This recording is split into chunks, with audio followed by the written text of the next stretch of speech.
So, what's up mga kabarok? So magluluto tayo ngayon ng papaitan. So papaitan na healthy papaitan, no? So ito yung mga ingredients niya mga kabarok.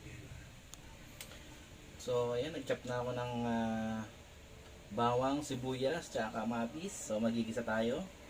At syempre, pagpapaitan dapat merong binating itlog. At ito ang pinaka-main nating ingredients, ang papaitan na masustansyang papaitan. So, meron na rin tayong prinitong isda, no? Partner ng papaitan. So, yan. So, tilapia. Ano ba yung English ng tilapia? So, comment kayo kung ano yung English ng tilapia kung alam nyo, no? So, start na tayo mga kabarok magluto, mag-isa. So, ito. Mag-init na tayo ng mantika. Yung mantika na pinagprituan natin kanina ng isda. So ito na rin yung pagpipito natin para medyo may lasa-lasa na siya, no? So unahin natin yung bawang.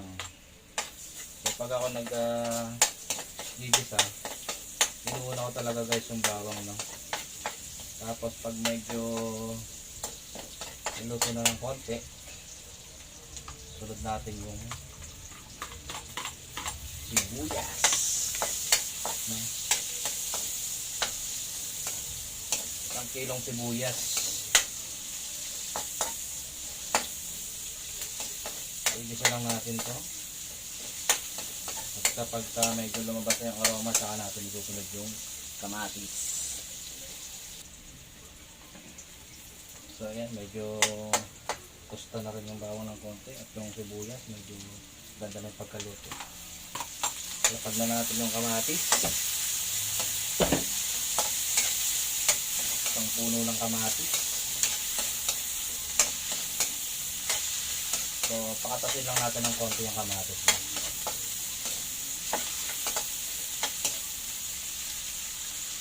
Para hindi boring eh. Dapat gumagano-gano ko. Ay hindi pala. Kawali pala dapat. Joke lang daw, marunong dun.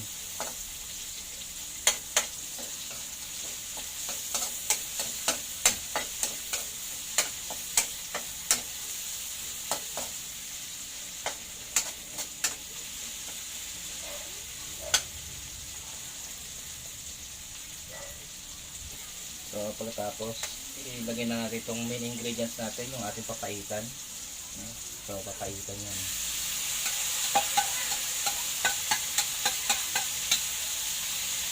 Healthy papaitan.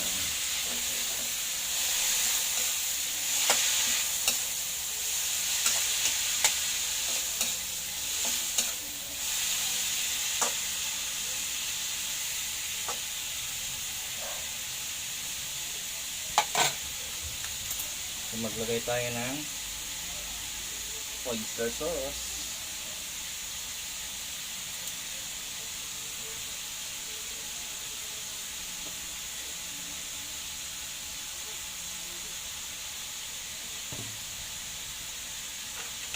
Konting toyo. Konti lang. Siyempre, paminta.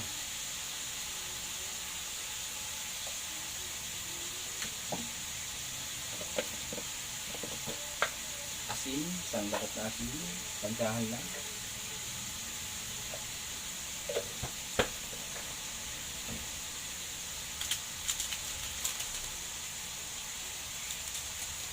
Siyempre, hindi mawala ang ginisang mix. Baka naman.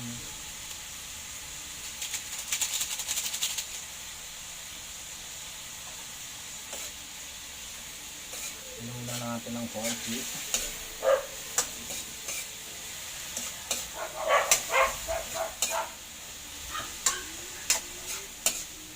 Ganda na kulay guys, oh.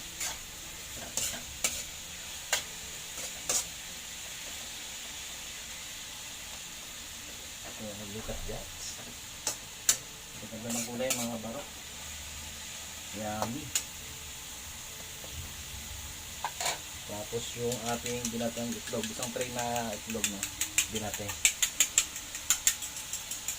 Isang tray yan guys. Nilagyan ko na rin ng pampalasa.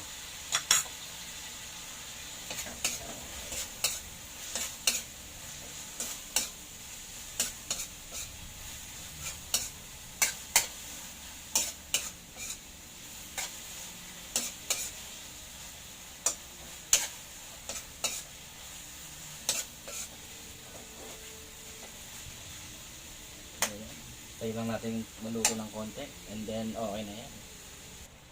So maglalagay din tayo ng konting asukal, no, pagpa-balance ng lasa. Yung pait, alat at saka may konting tamis. So yan ang sekreto. So ayan guys, no, hinihintay lang natin na medyo kumulo lang ng konti. Then okay na yan. So hindi naman kailangan ng masyadong lutong-luto yan, no? So kakain na.